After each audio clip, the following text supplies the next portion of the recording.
ಕರ್ನಾಟಕದಲ್ಲಿ ಮತ್ತೆ ಕಾಂಗ್ರೆಸ್ಸು ಮುಸ್ಲಿಂ ತುಷ್ಟೀಕರಣದ ಶಿಕ್ಷಣ ಕ್ಷೇತ್ರದಲ್ಲೂ ತೋರಿಸ್ತಾ ಇರುವಂತಹದ್ದು ಅತ್ಯಂತ ಹೇಯವಾದಂತಹ ಕೃತ್ಯ, ನಾಚಿಕೇಡಿನ ಕೃತ್ಯ ಇದು.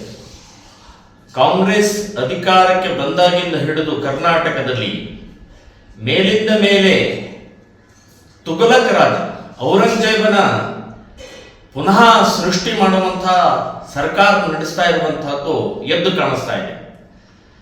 ಮುಸ್ಲಿಂ ಓಟಿಗೋಸ್ಕರ ಇವತ್ತು ಶಿಕ್ಷಣ ಕ್ಷೇತ್ರದಲ್ಲಿ ಬದಲಾವಣೆ ಮಾಡುವಂತಹ ಪ್ರಕ್ರಿಯೆ SLC ವಿದ್ಯಾರ್ಥಿಗಳ ಪರೀಕ್ಷೆಯಲ್ಲೂ ತೋರಿಸಿದ್ದಾರೆ.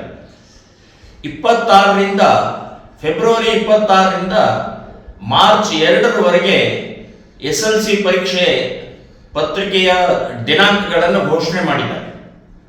ಸೊ ಅದರಲ್ಲಿ 1ನೇ ತಾರೀಕು ಶುಕ್ರವಾರ ಬಂದಿದೆ.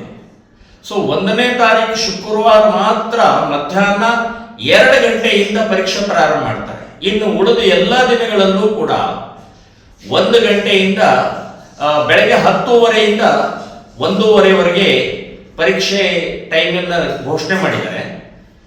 1ನೇ ತಾರೀಕು ಶುಕ್ರವಾರ ದಿನ 2 ಗಂಟೆಗೆ ಮಾಡಿದ್ದಾರೆ. ಯಾಕೆ? ನಮಾಜ್ ಮಾಡೋಗೋಸ್ಕರ. ಸೊ ಅಂದ್ರೆ ಹೇಗೆ ಮುಸ್ಲಿಮರಿಗೆ ಅವರಿಗೋಸ್ಕರ ಹೇಗೆ ವ್ಯವಸ್ಥೆಯನ್ನು, ಇಡೀ ಶಿಕ್ಷಣ ವ್ಯವಸ್ಥೆಯನ್ನೇ ಪರಿವರ್ತನೆ ಮಾಡಿ ಲಕ್ಷಾಂತರ ವಿದ್ಯಾರ್ಥಿಗಳನ್ನ ಇವತ್ತು ನಮಾಜ್ ಮಾಡೋಗೋಸ್ಕರ ಸಮಯವನ್ನು ಬದಲಾವಣೆ ಮಾಡ್ತಾರೆ. ಕೆಲವು ಮುಸ್ಲಿಂ ವಿದ್ಯಾರ್ಥಿಗಳಿಗೋಸ್ಕರ, ಮುಸ್ಲಿಂ ಶಿಕ್ಷಕರಿಗೋಸ್ಕರ, ಮುಸ್ಲಿಮರ ಕೆಲವೊಂದು ಸಿಬ್ಬಂದಿಗೋಸ್ಕರ ಹೇಗೆ ಲಕ್ಷಾಂತರ ಹಿಂದೂ ವಿದ್ಯಾರ್ಥಿಗಳ ಮೇಲೆ ಇದನ್ನು ಹೇರ್ತಾರೆ ಅನ್ನೋದಕ್ಕೆ ಇದು ಒಂದು ತುಷ್ಟೀಕರಣದ ಇದೊಂದು ನೀತಿ. ಸರ್ಕಾರ ಕೂಡಲೇ ಇದನ್ನು ವಾಪಸ್ ತಗೊಂಡು ಬದಲಾವಣೆ ಮಾಡಬೇಕು, ಇಲ್ಲಾಂದ್ರೆ ಹೋರಾಟವನ್ನು ಮಾಡಬೇಕಾಗತ್ತೆ ಅಂತನ್ನುವಂತ ಎಚ್ಚರಿಕೆಯನ್ನು ಕೊಡ್ತಾ ಇದ್ದೀನಿ. ಇದೇ ಮಾದರಿಯಲ್ಲಿ ಹಿಜಾಬ್ ಪರೀಕ್ಷಾ ಸಮಯದಲ್ಲಿ ಹಿಜಾಬಿಗೆ ಅಲೋ ಮಾಡಿದ್ರು. ಹಿಂದೂ ಹುಡುಗಿಯರ ಕಾಲುಂಗರ ತಾಳಿಯನ್ನು ಕೂಡ ತೆಗೆದಂತ ನೀಚರು ನೀವು.